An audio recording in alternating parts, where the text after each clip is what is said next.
Oke, kita langsung aja ke canonic ini ya.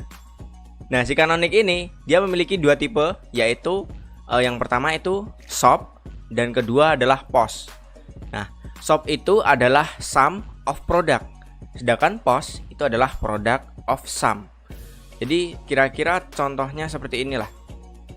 Nah, ini kan variabel x, y, z itu sama dengan x aksen kali y aksen kali z ditambah x dikali y aksen dikali z aksen ditambah x dikali y dikali z. Itu sama dengan SOP ataupun sum of product. Nah, sum of product ini kan kalau diartikan dalam bahasa Indonesia itu adalah penjumlahan dari perkalian. Nah, jadi penjumlahannya itu di sini ya. Kenapa? Karena ya dia itu terdiri dari penjumlahan dari perkalian gitu ya. Makanya di sini disebut dengan SOP ataupun sum of product. Nah, istilah dari SOP itu sendiri adalah minterm. Nah, sedangkan yang kedua itu adalah POS. Nah, contohnya seperti ini. Jika variabel G untuk X, Y, dan Z itu adalah X plus Y plus Z dikali X plus Y aksen plus Z dikali X plus Y aksen plus Z aksen. Itu dinamakan dengan POS. Kenapa? Karena product of sum, kalau diartikan dalam bahasa Indonesia, product of sum itu adalah perkalian dari penjumlahan. Jadi si penjumlahannya ini kita kalikan gitu ya. Nah, istilah lain untuk si POS ini adalah max term. Kalau SOP itu min term, kalau POS itu adalah max term. Nah, X aksen dikali Y aksen dikali Z ini adalah term ataupun suku. Nah, si SOP dan POS ini dia terdiri dari term-term yang ada di setiap tipe kanonik. Nah, tipe kanonik itu adalah ada dua ya, yaitu SOP dan POS ini tadi.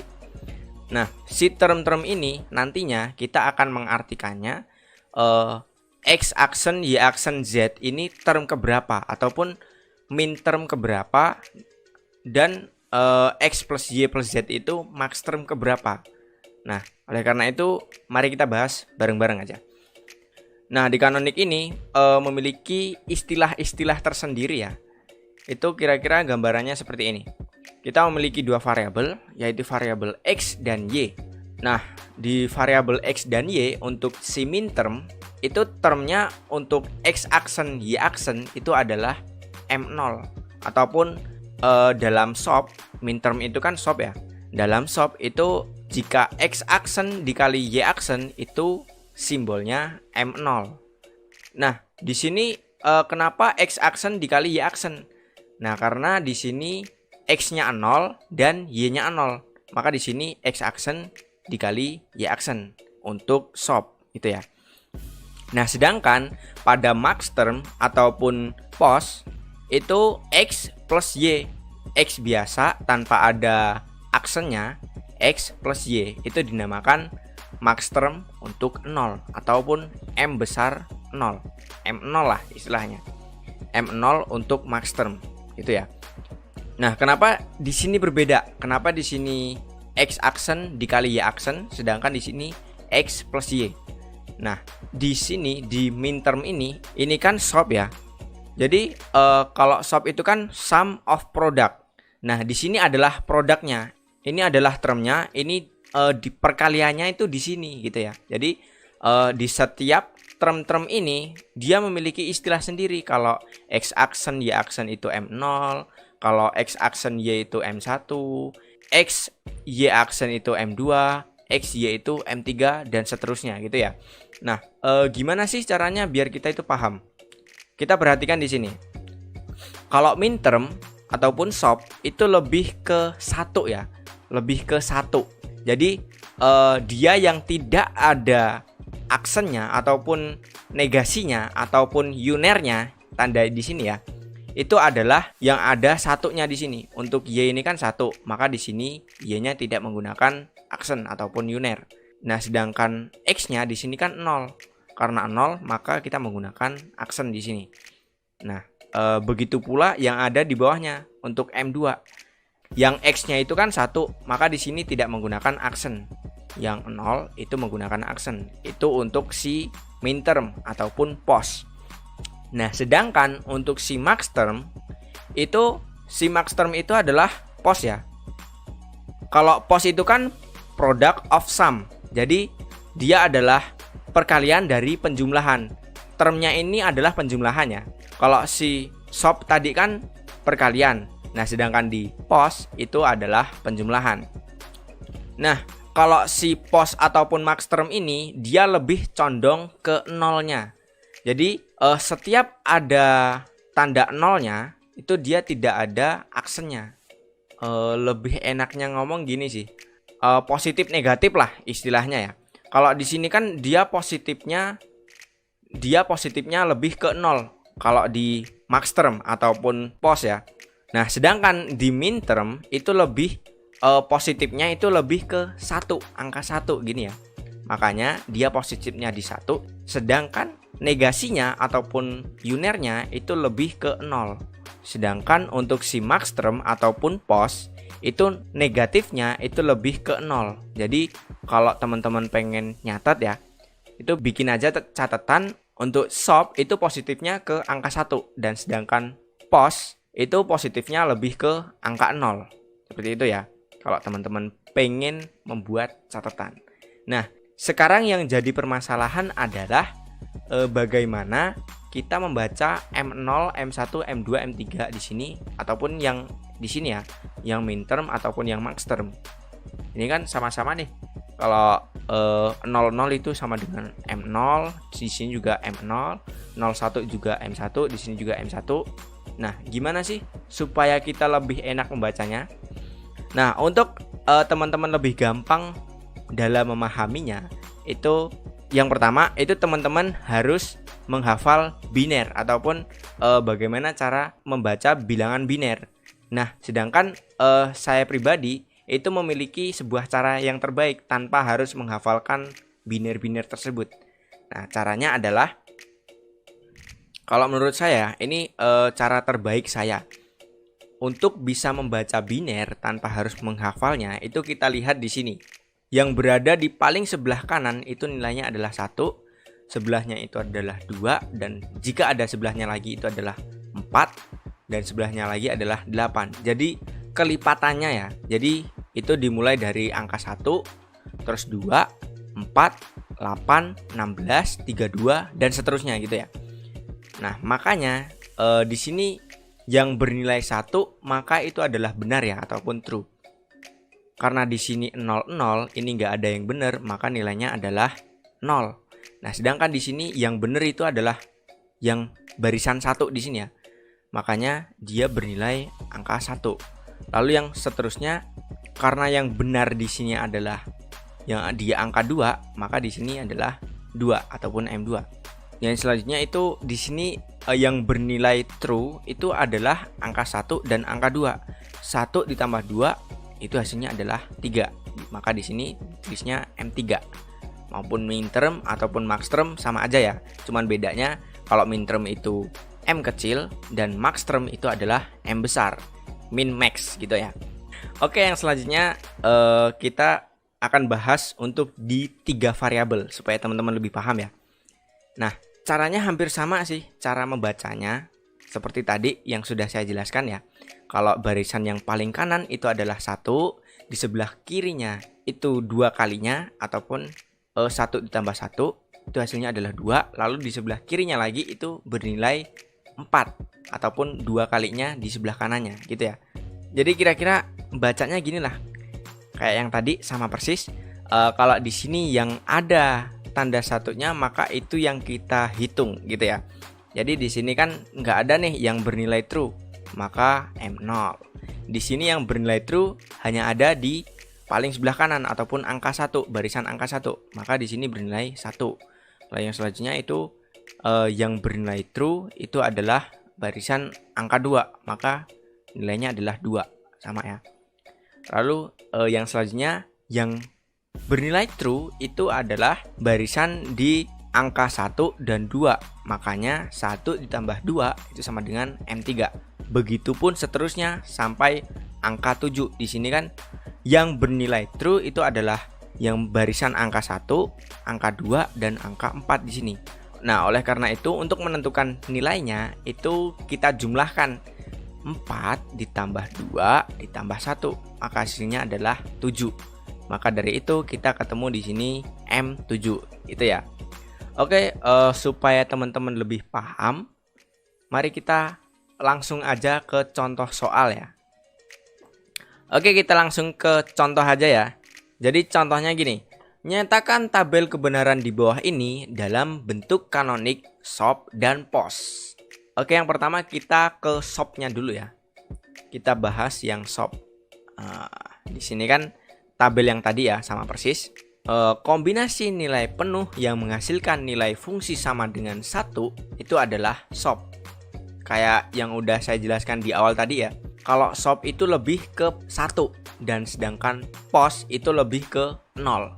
Jadi karena di sini nilai F untuk X, Y, dan Z itu yang bernilai 1 itu hanya barisan ini, dan ini, maka yang menghasilkan fungsi sama dengan 1 itu adalah 001 di sini ya. 100, 100, dan 111 gitu ya.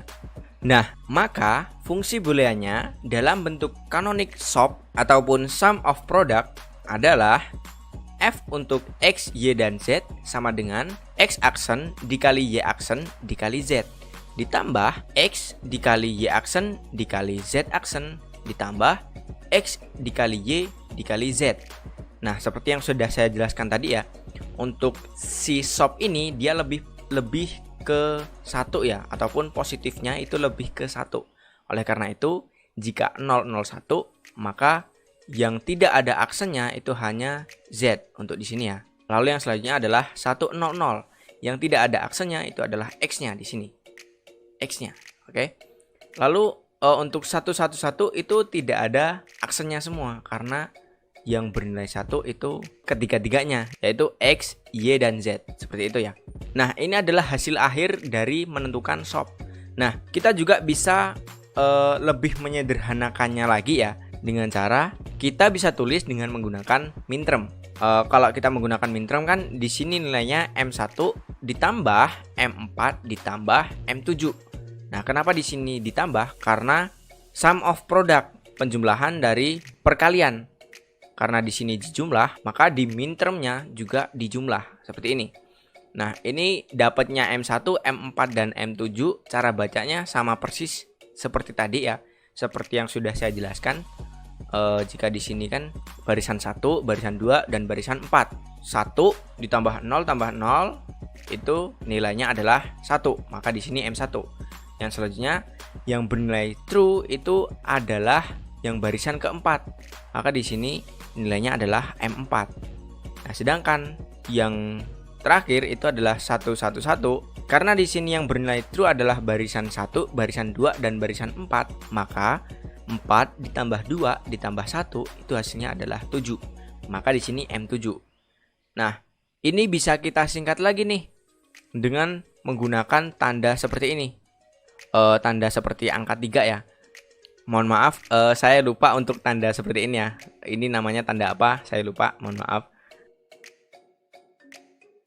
Lalu kita dalam kurungin aja 1,4,7. Nah, jadi tanda ini bisa mewakili penjumlahan dari 1 ditambah 4 ditambah 7. Ini tanda untuk penjumlahan. Kenapa? Karena kalau minterm itu kan dia adalah SOP, sum of product, penjumlahan dari perkalian. Maka di sini penjumlahan dari M1, M4, dan M7 seperti itu ya.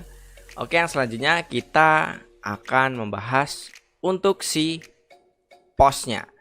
Nah, kalau di POS ini dia adalah kombinasi nilai penuh yang menghasilkan fungsi sama dengan 0. Seperti yang saya jelaskan tadi ya. Kalau di POS itu yang positifnya lebih ke 0 gitu ya. Jadi di sini F untuk X, Y, dan Z-nya kita cari yang 0, sisanya aja ya. Yaitu yang pertama ini, yang ketiga, yang keempat, yang ke-6, dan yang ke-7 di sini ya.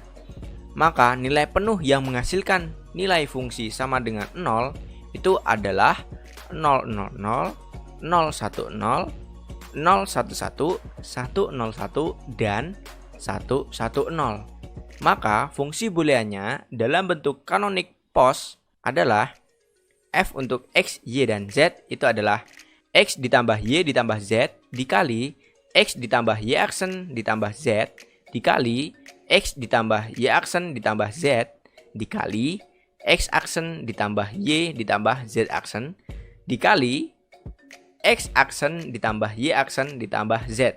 Nah, di sini juga sama persis dengan yang saya jelaskan tadi ya. Untuk si POS itu lebih ke angka nolnya ataupun lebih positif ke angka 0. Oleh karena itu, jika di sini ada angka 0, maka dia tidak menggunakan aksen ataupun uner. Nah, sedangkan yang ada angka 1-nya, dia menggunakan aksen ataupun uner seperti ini. Ini sama persis ya. 000, nggak ada aksen semua. 010, ini aksennya cuma 1. 011, ini juga aksennya cuma terakhir 2. 101, aksennya cuma di X dan Z. Terus 110, aksennya cuma ada di X tambah Y aksen ditambah Z. Nah, ini juga bisa kita tuliskan dengan menggunakan lambang Markström ataupun M besar tadi ya. Nah, kira-kira seperti ini. F untuk Y dan Z itu sama dengan M0 dikali M2 dikali M3 dikali M5 dikali M6. Nah, ini cara bacanya persis seperti yang tadi ya. Sisi barisan sebelah mana yang ada di true-nya, maka itu yang dihitung. Karena nilai awal ini tidak ada nilai true-nya, maka bernilai M0. Begitupun seterusnya. M3 ini kan 3-nya dari 1 ditambah 2 sama dengan 3. Lalu M5 1 ditambah 4 hasilnya adalah 5. Lalu yang selanjutnya 2 ditambah 4 hasilnya adalah 6 seperti ini. Nah, karena di sini kita menggunakan POS ataupun product of sum. Jadi di sini kan berarti kita kalikan si term-termnya ini. M0 dikali M2 dikali M3 dikali M5 dikali M6. Nah, ini bisa kita singkat lagi dengan menggunakan tanda ini. Ini bukan tanda pi ya, tapi ini adalah tanda untuk perkalian. Saya juga lupa ini namanya tanda apa. Pokoknya kita tulis aja istilahnya seperti ini.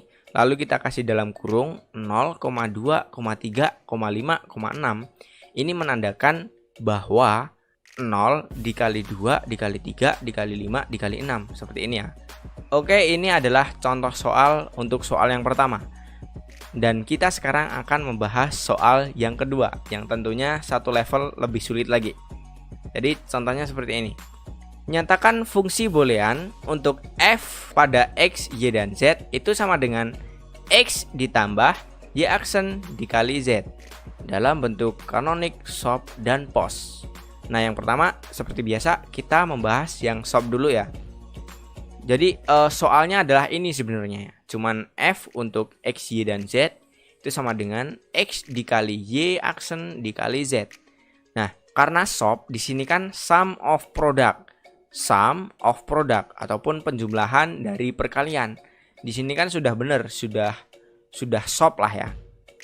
Maka kita tinggal ambil aja si term-termnya. Term yang pertama itu adalah variabel x ya. Maka di sini kita tulis variabel x itu sama dengan x dikali 1. Nah, kenapa dikali 1? Karena di sini si term ini harus mewakili x, y, dan z. Bagaimana caranya? Ya kita ambil aja satu-satu. Maksudnya bagaimana caranya supaya si x ini bisa menghasilkan nilai yang sama tanpa merubah nilainya. Di sini kan x dikali 1. X dikali 1 kan tetap x. Nah, maka x dikali 1 bernilai true. Nah, yang selanjutnya kita tinggal buat aja seperti ini. X dikali y ditambah y aksen. Seperti yang ada di hukum boolean sebelumnya ya. Kalau nggak salah ini namanya hukum komplement. Nah, di hukum komplement ini yaitu variabel y ditambah y aksen itu nilainya sama dengan 1. Maka ini sama persis ya nilainya. Y ditambah y aksen itu sama dengan 1. Maka x dikali 1 ataupun x dikali y ditambah y aksen itu nilainya tetap x gitu ya. Oke. Nah, selanjutnya kita tinggal kaliin aja satu persatu. X dikali Y ditambah X dikali Y aksen. Nantinya menjadi seperti ini ya.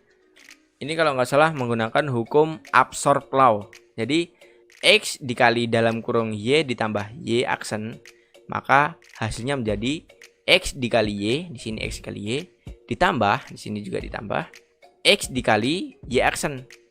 Ini kan kenapa di sini tidak ada tanda titiknya ataupun tanda kalinya?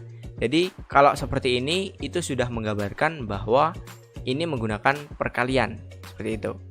Oke, yang selanjutnya kita kan sudah mendapatkan dua variabel ya, yaitu variabel X dan Y. Nah, sedangkan ini di F-nya ini adalah F untuk variabel X, Y, dan Z di sini. Maka dari itu kita harus menggunakan tiga variabel ini. Kita kurang satu variabel. Nah, oleh karena itu kita kaliin satu persatu lagi supaya menghasilkan Z, tetapi tidak merubah nilai X ini, yaitu dengan cara dikaliin satu semua, baik itu untuk X dikali Y ataupun X dikali Y aksen. Jadi itu kita kaliin satu semua ya. Nah, seperti ini. Ini saya singkat aja supaya lebih hemat tempat ya. Supaya lebih hemat tempat, ini menggambarkan sama saja X dikali Y dikali 1 ditambah X dikali Y aksen dikali 1. Ini sama aja ya, nilainya adalah 1 gitu ya. Oke, setelah itu kita kaliin satu persatu, sama persis kayak yang ini ya. X kali Y dikali Z ditambah X dikali Y dikali Z aksen. Kira-kira hasilnya menjadi seperti ini ya. X kali Y kali Z di sini, X kali Y kali Z aksen di sini. Lalu yang selanjutnya adalah ditambah di sini. X dikali Y aksen dikali Z, X dikali Y aksen dikali Z. Lalu ditambah di sini X dikali Y aksen dikali Z aksen, X dikali Y aksen dikali Z aksen, seperti itu. Oke, ini sudah selesai ya untuk si SOP-nya, untuk si X-nya. Kalau yang X ini sudah selesai ataupun term yang pertama ini sudah selesai, maka kita langsung lanjut ke term yang kedua, yaitu Y aksen dikali Z. Maka kita tulis di sini Y aksen dikali Z. Nah, caranya itu sama persis kayak yang tadi ya. Bagaimana caranya biar bisa mendapatkan tiga variabel ini, yaitu X, Y, dan Z, tetapi tidak menghilangkan ataupun tidak merubah nilai dari Y aksen dikali Z, yaitu kita kalikan dengan 1 ya. Maka Y aksen dikali Z dikali dalam kurung X plus X aksen, ini nilainya 1, sama persis kayak yang ini. Maka hasilnya adalah X dikali Y aksen dikali Z plus X aksen dikali Y aksen dikali Z, seperti ini. Nah, maka kita sudah menemukan term-term pada F untuk X, Y, dan Z, yaitu kira-kira seperti ini ya. Ini adalah gabungan dari yang awal ini ditambah yang di bawah ini. Karena di sini ditambah, maka di sini juga ditambah seperti ini, sama persis. Nah, kalau udah seperti ini, kita tinggal merubah istilah untuk menggunakan minterm dari term-term yang sudah kita temukan ini ya. Tetapi sebelumnya kita lihat dulu apakah ada term yang sama ataupun nilainya sama. Kita lihat di sini kan ada yang sama nih. Untuk term yang ini X dikali Y aksen dikali Z sama dengan ini X dikali Y aksen dikali Z. Nah, oleh karena itu kita coret salah satu aja. Kita coret, kita ilangin. Kenapa kita ilangin? Karena ya ini tuh sama, jadi ya satu aja yang kita iniin ya, yang kita masukin. Maka ketemunya seperti ini kira-kira ya.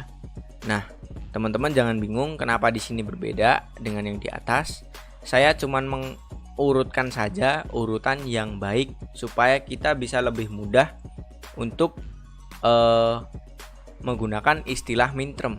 Di sini kan X aksen, Y aksen, Z. X aksen, Y aksen, Z. Lalu X dikali Y aksen dikali Z. X dikali Y aksen dikali Z. Sama ya. Sebenarnya ini sama, yang berkurang cuman ininya satu ya. Salah satu dari ini. Antara ini ataupun ini, satu aja. Seperti itu. Nah, kalau udah seperti ini, kita tinggal menuliskan istilah mintermnya. Kita lihat di sini kan mintermnya menjadi seperti ini ya.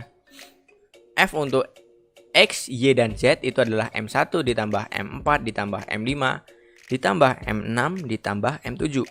Seperti ini ya. Nah, saya rasa teman-teman sudah paham lah ya untuk menentukan M1, M4, 5, 6, dan 7 ini. Sama seperti yang tadi. Kalau SOP itu kan lebih ke 1, maka yang nilainya 1 itu yang tidak ada aksennya itu yang bernilai 1. Di sini kan 1 nih, barisan 1. Lalu di sini yang tidak ada aksennya barisan 4, di sini juga barisan 1 dan 4, maka hasilnya adalah 5. Di sini yang tidak ada aksennya adalah barisan 4 dan 2, hasilnya adalah 6, dan yang terakhir tidak ada aksennya semua, maka di sini nilainya adalah 7. Seperti ini. Nah, lalu kita singkat seperti tadi. Kita tinggal kasih tanda ini, lalu di dalam kurung 1, 4, 5, 6, 7. Ini sudah menggambarkan bahwa minterm pada 1, 4, minterm pada 1 tambah 4 tambah 5 tambah 6 tambah 7, seperti itu. Dan selanjutnya kita akan membahas yang pos ya. Yang kedua kita membahas pos. Nah, kita lihat dulu di sini. Ini kan yang B kita akan membahas pos ya. Pos itu kan product of sum. Nah, sedangkan di sini sum of product. Nah, tugas kita di sini kita harus merubah dulu sum of product ini menjadi product of sum dengan cara X ditambah Y aksen dikali X ditambah Z. Seperti ini ya. Nah, ini bagaimana kita mendapatkannya? Kita lihat aja di sini. Ini kan ada tanda kali ya. Karena di sini tidak ada tanda titik ataupun karena di sini tidak ada tandanya, maka Y dikali Z. Maka X ditambah Y dikali X ditambah Z. Satu-satu ya, kita ambil perkaliannya. Maka hasilnya adalah X tambah Y aksen dikali X tambah Z. Nah, ini kan sudah kita dapatkan posnya ataupun product of sum. Nah, oleh karena itu kita tinggal ambil satu persatu bagaimana caranya biar X, Y, dan Z ini masuk semua. Kita ambil yang pertama untuk X plus Y aksen. Itu kalau di pos ini bagaimana caranya supaya jika kita menambahkan variabel Z tanpa merubah nilai dari X plus Y aksen ini. Nah, di sini kita menggunakan tambah 0 gitu ya. Jadi di sini kan jika X tambah Y aksen ditambah 0 itu ya sama aja. Hasilnya adalah X tambah Y aksen. Nah, untuk si 0 ini kalau teman-teman sudah belajar aljabar boolean, kita menggunakan hukum komplement, maka hasilnya seperti ini ya. Z dikali Z aksen. Z dikali Z aksen ini hasilnya adalah 0 di sini ya. Oke, setelah itu kita tinggal kaliin aja sama seperti yang atas ini ya. Kita kaliin aja X ditambah Y aksen ditambah Z dikali X ditambah Y aksen ditambah Z aksen. Seperti ini.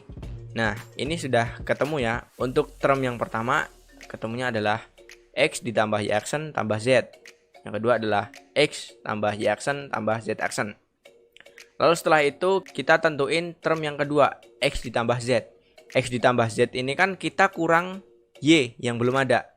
Nah, maka di sini kita tambahin Y dikali Y. Y dikali Y ini kan sama dengan 0. Maka ya hasilnya sama lah ya. Nilainya sama seperti itu. Nah, kita tinggal kaliin aja. Nanti ketemunya adalah X ditambah Y ditambah Z dikali X ditambah Y aksen ditambah Z, seperti ini. Nah, kalau udah seperti ini, maka kita tinggal buat kesimpulan. Kesimpulannya seperti ini.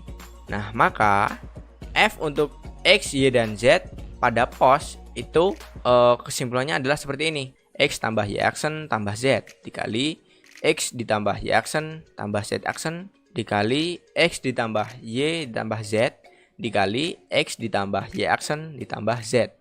Nah, setelah ini kita lihat dulu apakah ada variabel yang sama ataupun apakah ada term yang sama di sini. Nah, di sini kan ada nih yang sama di awal dan di paling akhir. Nah, oleh karena itu kita coret aja salah satu yang ada di sini, kita coret thread di sini kan ya. Nah, kalau udah kita coret, kita tinggal ini aja. Hasilnya adalah seperti ini. Ini udah saya rutin ya. Lalu kita rubah ke dalam istilah max term. Nah, di sini kan ketemunya M0 dikali M2 dikali M3. Nah, setelah itu kita tinggal tulisin aja tanda seperti ini. Lalu kita dalam kurungin aja 0,2,3. Jadi ini bacanya 0 dikali 2 dikali 3. Seperti ini ya. Max term dari 0 dikali 2 dikali 3. Seperti itu. Oke, terima kasih banyak pada teman-teman yang sudah menonton video ini dari awal sampai akhir. Jangan lupa like video ini jika teman-teman suka dan share kepada teman-teman kalian supaya teman-teman kalian bisa tahu apa yang udah kalian tahu. Dan jika teman-teman ada yang belum paham ataupun ada yang masih mengganjal, teman-teman